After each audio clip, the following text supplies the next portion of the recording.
made a bold claim that, hey, this has been an area that historically just hasn't seen a lot of innovation, despite everyone saying it's important. Let me just double check. Is that actually a true statement? Has this been an area that historically there's just not been a lot of innovation? And I'll start with you. Is that a historically accurate statement? So I believe so. I mean, I think it's, so we actually put out a white paper, I don't know, it was in the last year or two, and we really took to task the industry for not really making much innovation on the asset allocation front since Markowitz in the 1950s. Because everything we learn about in our textbook is really oriented around risk as volatility. And that's fine, like volatility is not a great thing in your portfolio. All things being equal, you would prefer less to more, although there's another school of thought, which is the more volatility there is, the more opportunities I have to buy cheaper assets.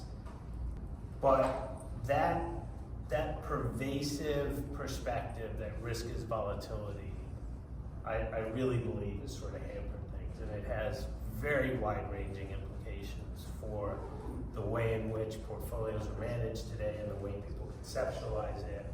So being able to just break that and to really, it's really just about how you think about risk. If you buy into the notion that risk is not having what you need when you need it, and you orient it around that, what you end up doing is completely reshaping the wealth management. So there's a question of why, and Mike, would you also agree that, this, for a long period, there just wasn't a lot of innovation? Yeah, I think it's just collateral damage of regulation. And I think where we see the most advisor paths begin at, whether it's a wire or a large brokerage, one, they're forcing the advisors into models. Right? They want to limit customization at those firms for compliance reasons. Additionally, when you look across the RIA space, about 82% of respondents in the T3 survey use one of 3 financial planning software tools. And so naturally in that progression, you're using 20 to 30-year capital market assumptions, right? You're using some efficient frontier. It kind of drives into a very basic risk allocation.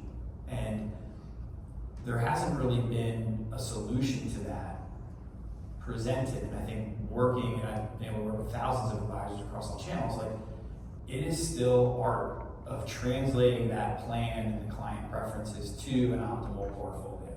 And so I think what we get, and I think Mark can expand on this, with some great detail, when you start really focusing on risk questionnaires and risk scores, and then you're feeding that into the system as like a limiter, and you're checking off, does this portfolio fit? I don't think we're seeing a lot of innovation in that space in terms of how are we thinking about asset allocation, because I see more and even more of these RA firms or the aggregators, we talked about that yesterday, integrators and aggregators, they're trying to force the advisors now that are all running disparate processes into a model system. So they have more control and compliance oversight. And so you're really getting this approach of let's find that model, let's always rebalance back to that model through time, as opposed to saying, hey, is there a better way, whether it's more dynamic or more suited, how do we optimally align that portfolio with the actual financial plan of that household or client? So